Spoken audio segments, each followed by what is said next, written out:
여러분, 우리 신앙생활 하다 보면 이런 순간이 찾아올 때가 있습니다. 하나님을 믿기는 합니다. 그리고 하나님이 살아계신 것도 믿습니다. 그런데 하나님이 일하시는 방식이 이해되지 않을 때가 있습니다. 다르게 말하면 하나님이 내 삶에서 이루시는 일들이 내 마음에 들지 않을 때가 있다는 거예요. 예수님의 마음으로 가정을 잘 섬겼습니다. 그런데 오히려 가정 상태가 더 나빠졌습니다. 또 그리스도인으로서 직장에서 정직하게 일했는데 오히려 손해볼 때가 있고, 오히려 편법을 쓰는 사람들이 더 잘 되는 것처럼 보일 때가 있습니다.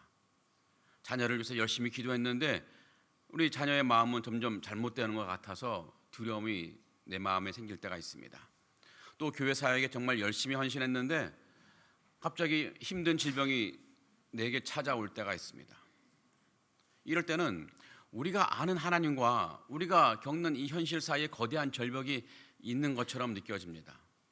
하나님 분명 살아 계시던데 내 삶은 왜 이토록 무너져야 하는지 묻고 또 묻게 됩니다. 성도 여러분, 오늘 본문이 나오는 이 하박국이 마주했던 절망의 실체가 바로 이런 것들이었습니다. 내가 알고 있는 이 하나님의 성품과 또 내가 목격하는 현실의 상황 사이에 거대한 간격이 놓여 있는 것처럼 보입니다. 하나님은 분명 선하신데 현실은 이토록 악하고, 하나님은 전능하신데 내 삶은 한없이 무력하게만 합니다. 이 좁혀지지 않는 간극 속에서 우리는 묻습니다. 하나님 도대체 왜 이러십니까? 하나님 왜 이러십니까? 이런 질문이 우리 마음에 생기면요, 우리 마음은 막 요동치기도 하고 믿음은 벼랑 끝에 선 것처럼 위태로워집니다. 말하자면 영적 위기 상태가 찾아온 것입니다. 여기에서 자칫하면 우리는 영적 침체의 수렁으로 빠질 수도 있습니다. 하지만 우리는 꼭 기억해야 되는데, 역설적이게도 이런 질문이 생기면 우리가 영적으로 나아가는 이 출발점이 될 수도 있습니다. 오늘 말씀은 우리가 이 질문의 무게에 눌려 침체로 내려갈 것이 아니라 어떻게 그 질문을 딛고 부흥의 길로 나아갈 것인지를 우리에게 알려주고 있습니다. 선지자 하박국은 영적 위기에 놓여 있습니다. 자칫 마음이 무너지고 영적으로 침체될 수 있는 그런 순간에 봉착한 것입니다. 당시 하박국은 유다 땅에, 조국 유다 땅에 가득한 불의를 보았습니다. 강포와 죄악이 넘치고 정의는 굽어지고 악인이 의인을 둘러싸서 괴롭힙니다. 그래서 하박국은 하나님께 부르짖었습니다. 하나님이 이 나라, 이 나의 조국 유다 땅을 바로 잡아 주옵소서. 언제까지 이대로 두시렵니까? 하나님께서 응답해 주셨습니다. 근데 그 응답이 너무 충격적이에요. 하나님이 잔인하고 포악한 이방 민족 바벨론 군대를 일으켜서 유다를 심판하시겠다고 응답하신 것입니다. 하박국 기가 막힙니다. 그 응답을 도저히 받아들일 수가 없는 거예요. 하나님, 아니 내 조국 유다가 잘못한 것은 맞지만 어떻게 저 악한 자들을 도구로 사용해서 하나님의 백성인 유다를 치실 수 있습니까? 오늘 본문에서 하박국은 하나님을 향해 처절하게 항변하고 있습니다. 하나님 도대체 왜 이러십니까? 라고 하나님께 따져 묻고 있는 거예요. 하박국이 하나님께 이렇게 항변하는 이유는 분명합니다. 하박국이 알고 있는 이 하나님의 성품과 하나님이 허락하신 이 현실, 즉 하나님이 일하시는 방식이 도무지 일치하지 않는 거예요. 하박국이 믿는 하나님은 어떤 분이십니까? 하나님은 악을 미워하시는 분이시고 죄를 미워하시는 그런 거룩하신 하나님이신데, 그런데 그 하나님께서 이 죄 많고 악한 바벨론을 어떻게 사용하신단 말입니까? 더구나 그 바벨론을 통해서 하나님의 백성인 유다를 짓밟게 하신다는 말입니까? 물론 유다 역시 불의합니다. 나의 조국 유다 불의합니다. 그러나 바벨론은 훨씬 더 불의하고 악한 민족이지 않습니까? 마치 아이의 잘못을 훈계하시려고 악한 범죄자에게 아이의 훈계를 맡기는 것 같은 이런 현실입니다. 그래서 하박국은 묻습니다. 하나님 도대체 왜 이러십니까? 이 질문은 하박국이 하나님을 몰라서 묻는 질문이 아닙니다. 오히려 하나님은 너무나 잘 알기 때문에 터져 나오는 질문입니다. 하박국은 지금 이렇게 말하고 있습니다. 하나님, 제가 알고 있는 주님의 성품과 제 눈앞에 펼쳐지고 있는 이 주님의 행하심이 서로 안 맞지 않습니까? 저는 이 간격을 이해할 수가 없습니다. 성도 여러분, 이런 상황은 누구에게나 영적 위기가 됩니다. 하박국도 예외가 아니었습니다. 지금 하박국 앞에 찾아온 것은 단순한 의문이 아니죠. 믿음의 기초가 흔들릴 수밖에 없는 영적인 위기였습니다. 이 하박국은 영적 위기에 지금 봉착해 있습니다. 이 하박국과 비슷한 영적 위에 갈림길에 서 있던 사람이 있었습니다. 선지자 요나인데요. 이 선지자 요나도 하박국처럼 하나님의 방식이 도무지 마음에 들지 않았습니다. 하나님이 요나에게 이스라엘의 적대국인 니느웨로 가서 그들에게 회개의 메시지를 전하라고 명하셨습니다.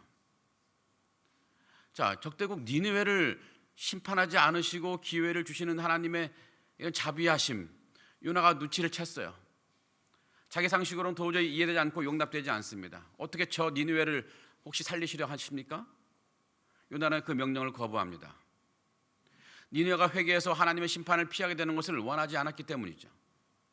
요나는 하나님이 어떤 뜻을 갖고 계시는지 다 알았습니다.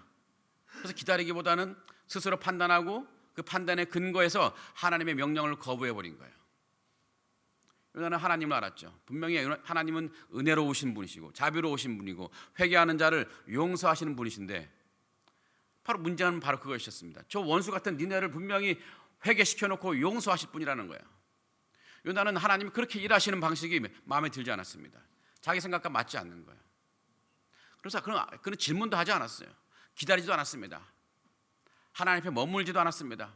하나님이 방식이 이해되지 않아서 그냥 도망쳐 버렸어요.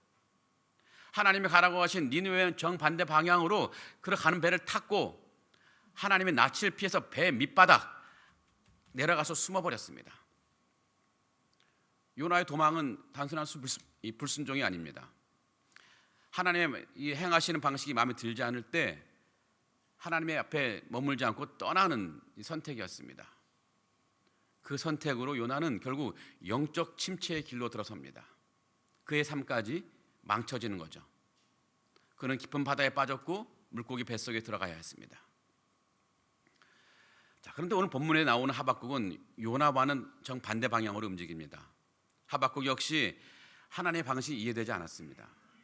그래서 요나처럼 영적 침체의 길로 들어설 수도 있는 순간이었습니다.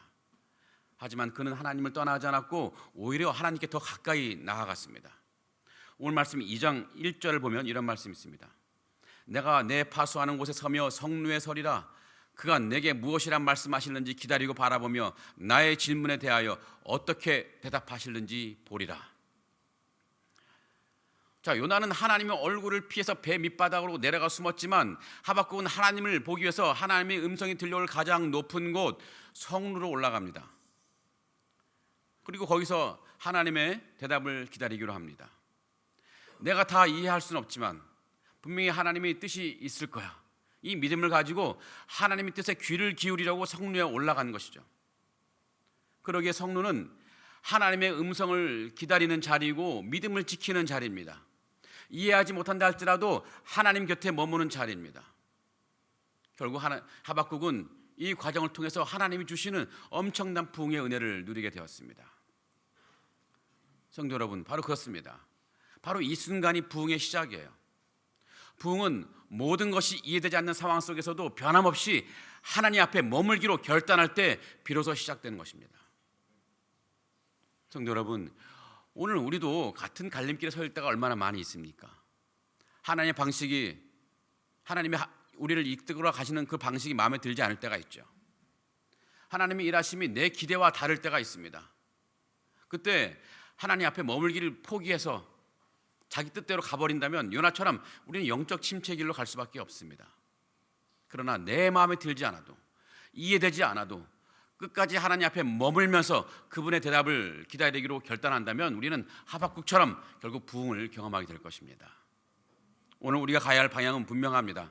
하박국의 길입니다. 하나님의 일하심이 이해되지 않을 때 하나님께서 멀리 도망쳐 가는 것이 아니라 하나님 곁에 끝까지 머무는 것입니다. 하나님 얼굴을 피해 배 밑으로 숨는 것이 아니라 하나님과 마주하기 위해서 성루로 올라가는 것입니다.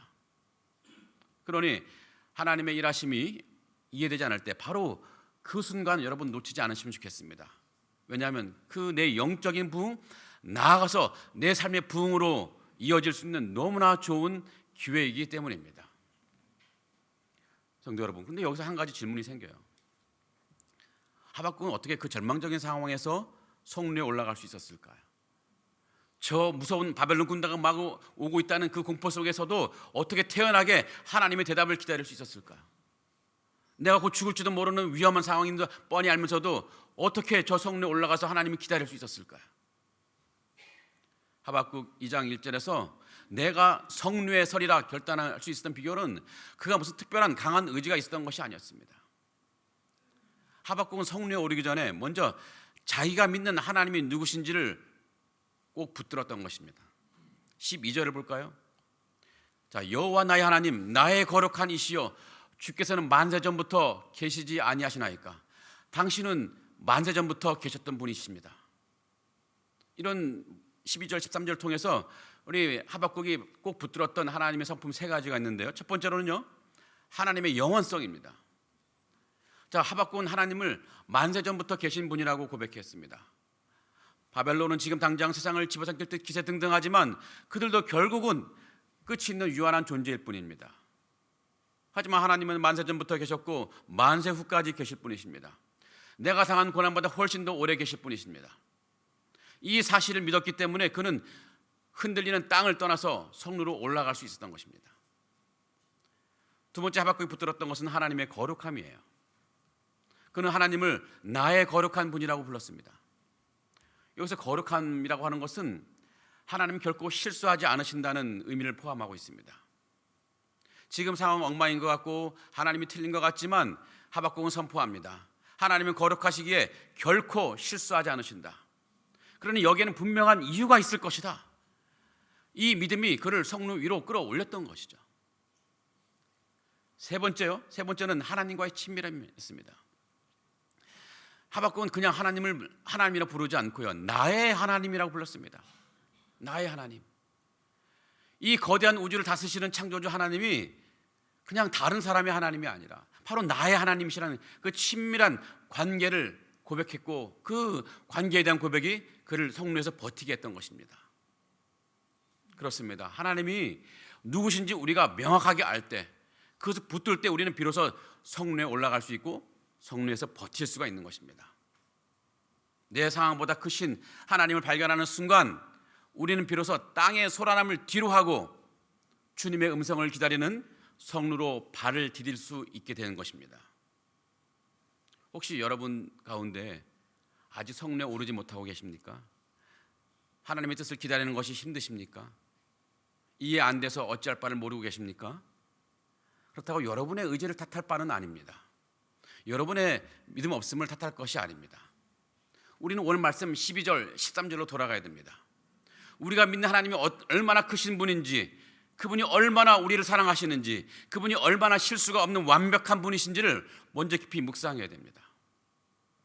그래서 우리가 하나님에 대한 확신이 생길 때 우리는 성루에 올라갈 수 있고, 바벨론이 쳐들어온다 할지라도 우리는 성루에서 견뎌내고 하나님의 뜻을 기다릴 수 있는 것입니다.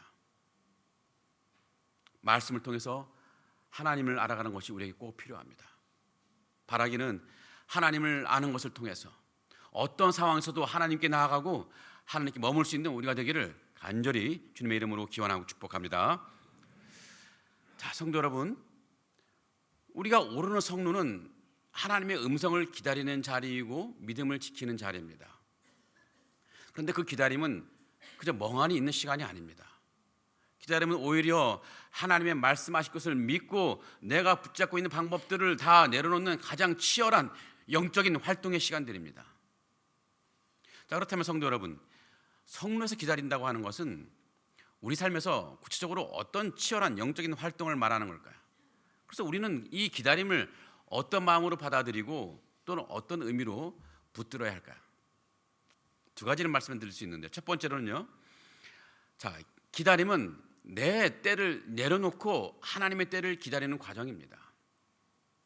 내 손목에 채워진 이 조급한 시계를 꺼버리고 하나님이 말씀하실 때까지 내 마음을 성루 위에 세워두는 것입니다. 우리는 어쩌면 기다림을 잃어버린 시대에 살고 있는지도 모릅니다. 필요한 것이 있으면 버튼 몇 번이면 금방 해결되죠. 택시도 30분이면 우리에게 다가오고, 택배도 금방 도착하고, 또 어떤 결제는 1초 만에 끝나버립니다. 우리는 기다림이 없어도 하루를 굴려갈 수 있는 시대에 살고 있습니다. 어쩌면 기다림이 사라져버린 시대예요. 자, 그런데 성도 여러분, 이 기다림이 사라진 만큼 우리 마음은 더 조급해진 것 같습니다. 늦어지는 것을 견디지 못해요. 답이 없으면 곧바로 불안해하죠. 이 조급함이 그대로 우리 신앙 안에 들어와서 우리는 하나님 앞에서도 우리도 모르게 즉시 이를 요구합니다. 즉시. 기도하면서도 마음속으로는 마감 시간을 정해놓지 않습니까? 하나님, 이번 달 말까지 문제가 해결돼야 됩니다. 늦으면 안 됩니다. 하나님, 이번 달 말까지예요. 다음 달까지 이 계약이 성사가 돼야 됩니다. 늦으면 큰일 납니다. 그래서 하나님 자꾸 채근하는 거예요. 하지만 성도 여러분, 하박국은 그런 해결책을 억지로 만들어내지 않았습니다. 그냥 그는 먼저 성문에 올라가서 하나님 내게 무엇이라 말씀하실지, 언제 말씀하실지 알 수 없지만 언제라도 내게 무슨 말씀을 하실는지 기다리고 바라보는 거예요. 그렇다고 이 기다림은 아무 일도 없는 시간이 아닙니다. 겉으로는 조용히 보여도 그 시간에는 분명히 한 가지 일이 분명히 일어납니다. 내 안에서는요, 내 조급함이 내려가고 내 불안이 가라앉습니다. 다시 하나님 붙잡는 믿음이 세워집니다. 그런데 내 밖에서는 무슨 일이 일어납니까? 하나님은 일을 이루어내시는 그런 시간이죠. 그러니 성도 여러분, 기다림은 하나님이 우리를 외면하는 시간을 그저 힘들게 버티는 그런 시간이 아닙니다. 우리가 보지 못하는 곳에서 하나님이 우리의 지혜보다 크신 지혜로 일하고 계심을 믿음으로 믿고 견뎌내는 시간인 것입니다. 여러분의 삶에도 이런 경우가 있지 않을까요? 비즈니스를 하시는 분들은 중요한 계약을 앞두고 밤잠을 설칠 때가 있습니다.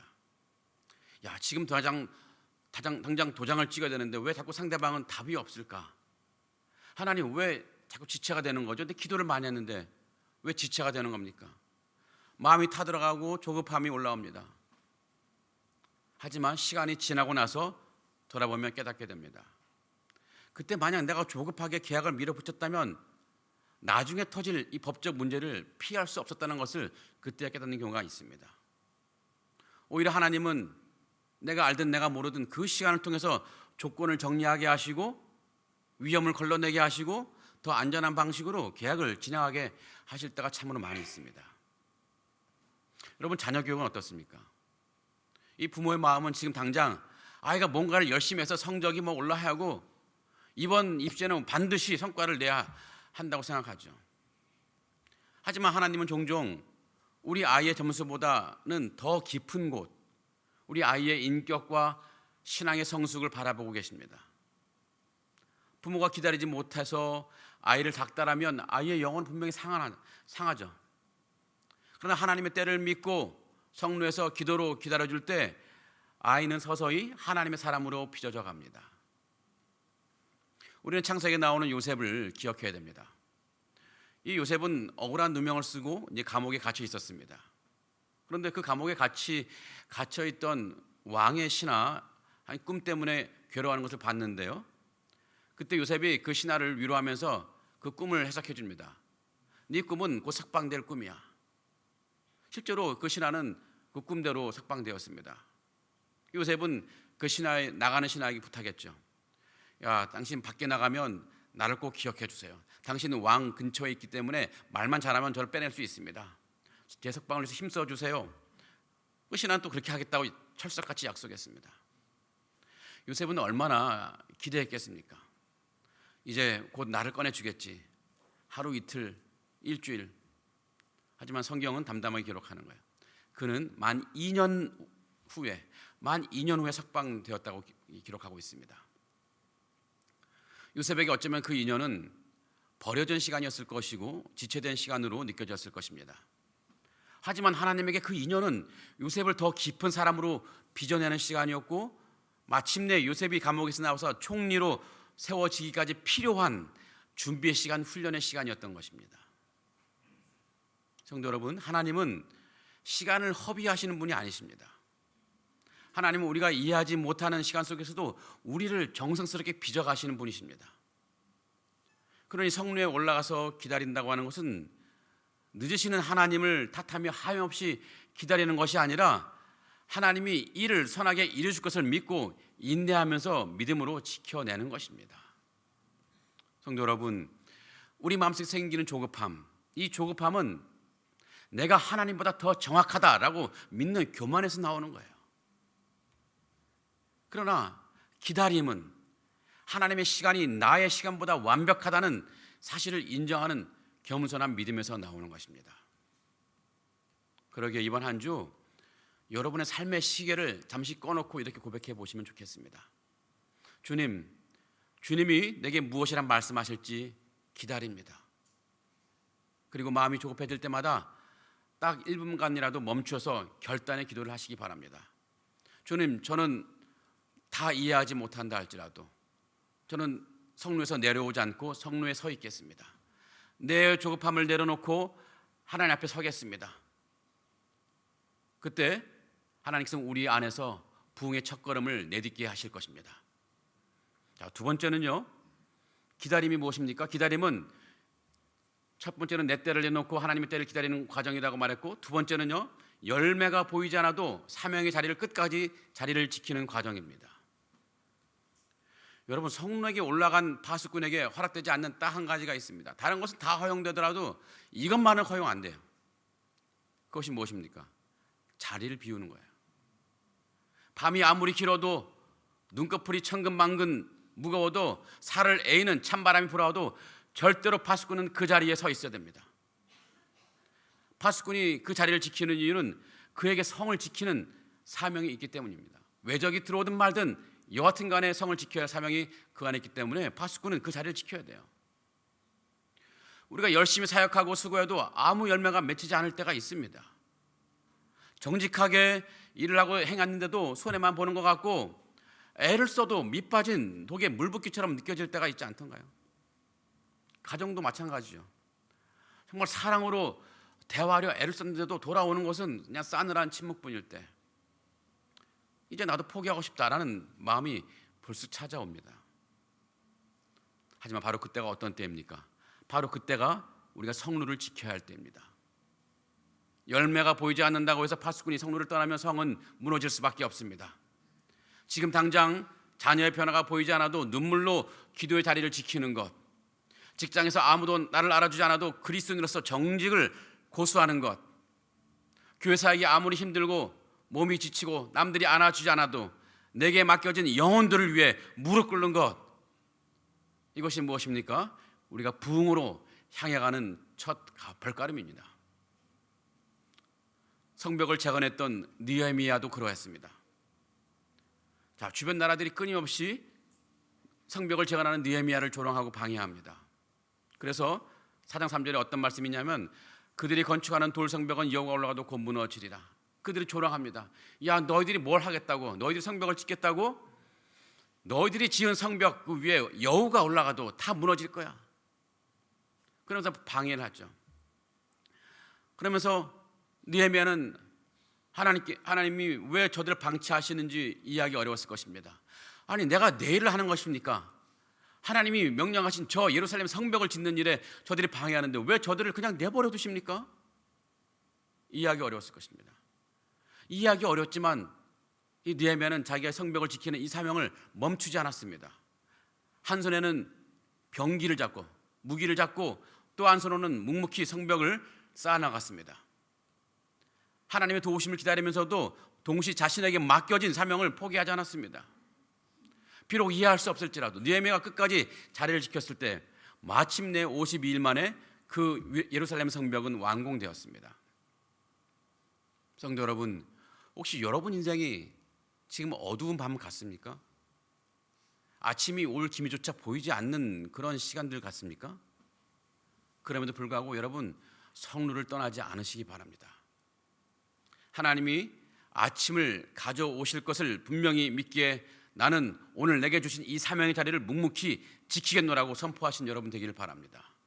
비록 순종의 열매가 당장 보이지 않는다 할지라도 자리를 지킬 때 우리의 삶은 부흥으로 한 걸음 한 걸음 나아가는 것입니다. 그러기에 성도 여러분, 오늘 결단하면 좋겠습니다. 내가 아무런 열매가 없어도 내려오지 않겠습니다. 하나님 맡기신 그 자리에서 기도의 자리를 지키고 순종의 자리를 지키고 믿음의 자리를 지켜나가겠습니다. 밤이 길어도 아침이 올 것을 기대하면서 성루를 지키는 우리에게 반드시 새 아침을 주실 것을 믿으면서 이 자리를 지키겠습니다.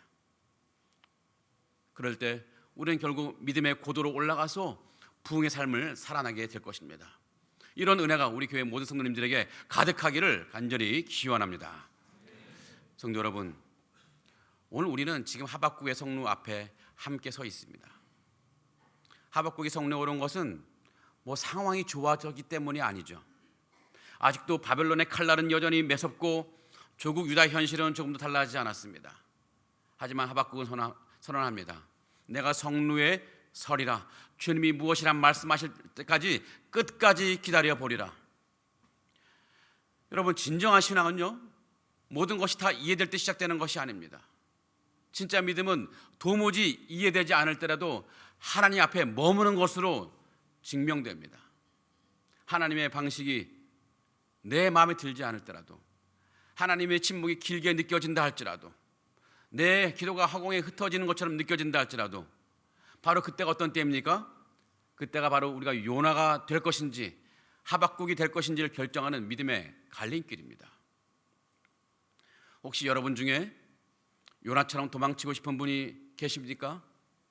상황이 내 뜻대로 풀리지 않으니 그냥 적당히 타협하고 배 밑바닥으로 숨어버리고 싶은 분이 혹시 계시지 않습니까?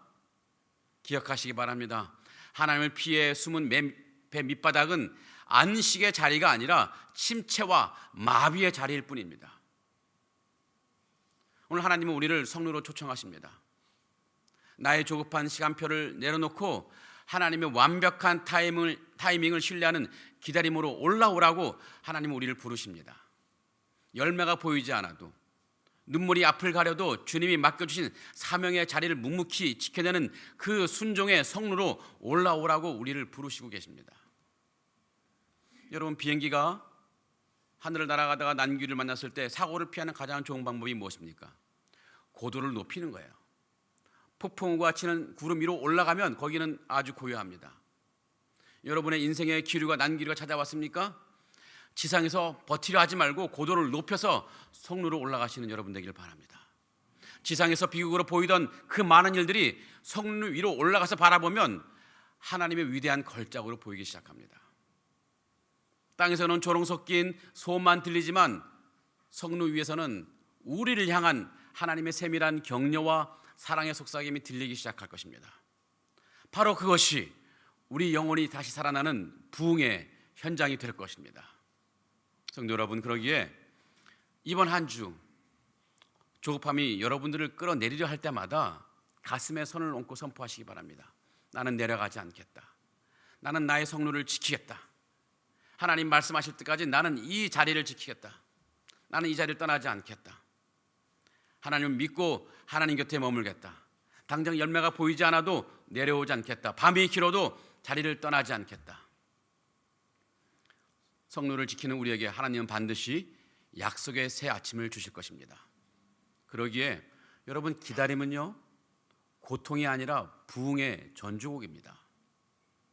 이해되지 않는 현실을 딛고 하나님의 선하심을 붙들고 성루에 서서 마침내 하나님이 주시는 새 아침의 부흥을 경험하는 우리가 모두가 되기를 주님의 이름으로 간절히 기원하고 축복합니다. 아멘. 우리 다 같이 일어나셔서 찬양하시고 함께 기도하겠습니다. 우리는 연약하지만 주님은 완전하십니다. 그 완전하신 하나님을 믿고 따라갑시다. 주여, 우린 연약합니다. 우린 오늘을 힘겨워합니다. 주님 이루며 살기엔 부족합니다. 우린 연약합니다. 주여, 우린 넘어집니다. 주여, 우린 넘어집니다. 오늘 하루 또 실수합니다.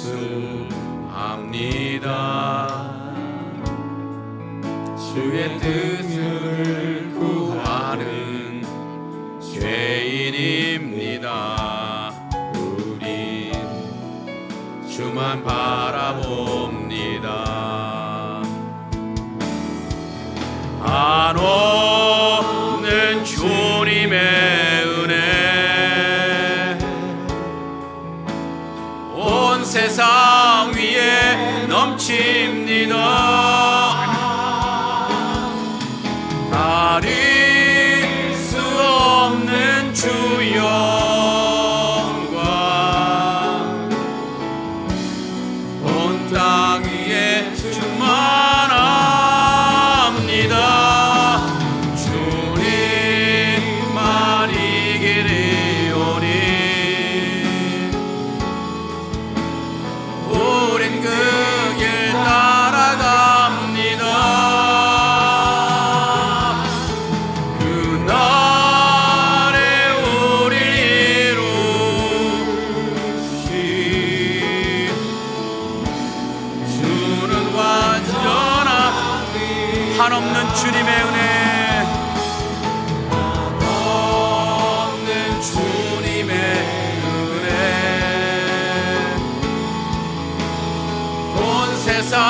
계십니다.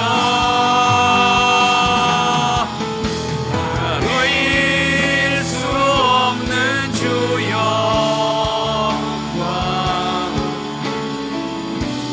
온 땅 위에 충만합니다.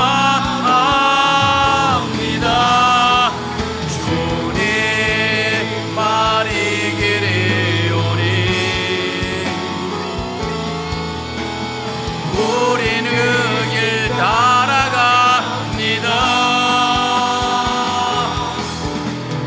그날에 우리 이루신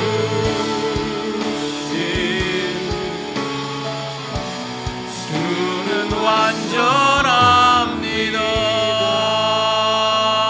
아멘. 아멘. 우리 합심 기도만 같이 읽고 함께 기도하도록 하겠습니다.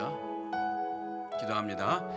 이해되지 않는 고난 앞에서 만세전부터 계시며 결코 실수하지 않으시는 하나님을 신뢰하게 앞서서 주님이 말씀하실 때까지 기다릴 힘을 주옵소서. 아멘. 당장 눈앞에 기도의 응답과 순종의 열매가 보이지 않아도 믿음의 자리와 사명의 자리를 끝까지 지키는 인내의 믿음을 주옵소서. 아멘.